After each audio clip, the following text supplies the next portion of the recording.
آج کا جو موضوع ہے بہت ہی دلچسپ ہونے والا ہے۔ اکثر ہم بازار سے جب گوشت وغیرہ لینے جاتے ہیں تو ہمیں اس چیز کا اندازہ کیسے ہوگا کہ اس جانور پر تکبیر پڑی ہے کہ نہیں پڑی۔ یہی سوال مدینہ شریف میں حضور وجہ تخلیق کائنات صلی اللہ تعالیٰ علیہ وآلہ وسلم کی محفل میں یہ سوال کیا گیا۔ عرض کیا گیا کہ حضور قافلہ جا رہا ہے تو راستے میں دو جانور ذبح کیے ہوئے پڑے ہیں، ساتھ میں وہ کرل بھی، وہ جو چھری ہے وہ بھی ساتھ پڑی ہوئی ہے، اور ایک تختی کے اوپر لکھا ہوا ہے کہ اے کھانے والے، ایک پر تکبیر پڑی ہے ایک پر تکبیر نہیں پڑی۔ تو حضور ہمیں کیسے پتہ چلے گا کس پر تکبیر پڑی ہے کس پر نہیں پڑی؟ تو حضور وجہ تخلیق کائنات صلی اللہ تعالیٰ علیہ وآلہ وسلم نے ارشاد فرمایا، اس کا بہت ہی آسان فارمولہ، شاید ہی آج تک آپ نے یہ بات سنی ہو، مگر میں پورے وثوق سے یہ بات کر رہا ہوں کہ حضور علیہ الصلاۃ والسلام نے اس کا 2 سیکنڈ کے اندر اس بات کا حل کر دیا۔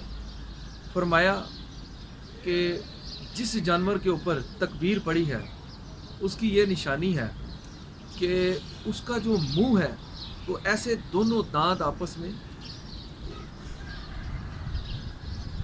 ایسے بند ہوں گے۔ حضور علیہ الصلاۃ والسلام نے فرمایا کہ اس کی نشانی ہے کہ اس کا منہ بند ہوگا، اور جس کا منہ اوپر والا جبڑا ایک طرف جا رہا ہوگا، نیچے والا جبڑا دوسری طرف جا رہا ہوگا، تو سمجھ لینا اس کے اوپر چھری تو چلی ہے مگر تکبیر نہیں پڑی گئی۔ اگر تکبیر پڑی گئی ہے تو اس کی گردن جہاں سے کاٹنے کا حق تھا، شارگ، وہاں سے نہیں کاٹی گئی۔ دوستو، اس کی بہت ہی پیاری مثال حضور علیہ الصلوۃ والسلام نے فرمائی۔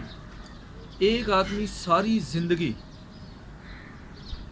زندگی وہ خانہ کعبہ کا طواف کرتا رہا، حج کرتا رہا، عمرے وغیرہ ادا کرتا رہا، تو ایک انسان ساری زندگی وہ بکریاں چراتا رہا، نہ کوئی عبادت خاص کی، نہ کوئی عمل ایسے کیے، مگر دوستو زندگی کا جب آخری وقت آیا تو اس کو اللہ تعالیٰ نے توفیق دی، وہ بھی اللہ تعالیٰ کا گھر دیکھنے کے لیے، زیارت کرنے کے لیے مکہ پاک میں پہنچا اور خانہ کعبہ کا طواف کر رہا ہے۔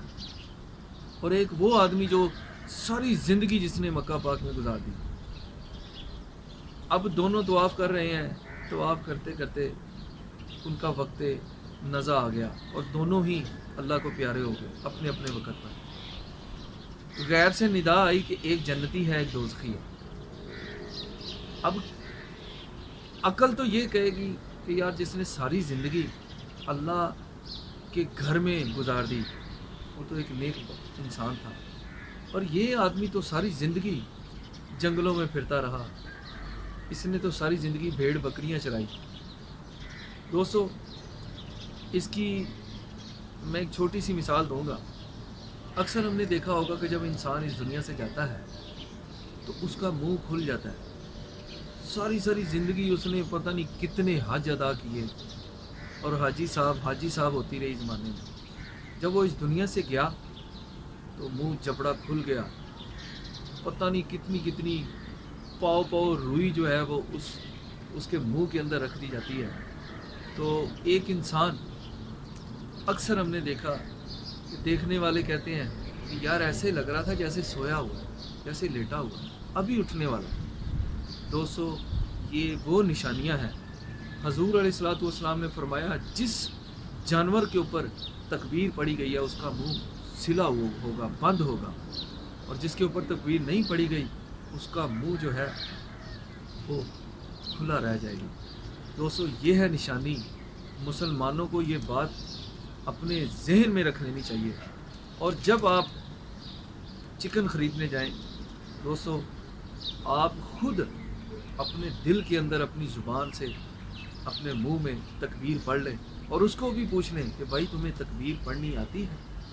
اور تکبیر کا طریقہ جو ہے وہ یہ ہے کہ جب تکبیر پڑھی جائے، بسم اللہ، پوری بسم اللہ نہیں پڑھنی، بسم اللہ، چھری پہلے آگے جائے گی، اللہ اکبر، پھر پیچھے آئے گی، اللہ اکبر، پھر آگے ابھی آدھی آگے جائے گی، تو تکبیر مکمل ہو جائے گی.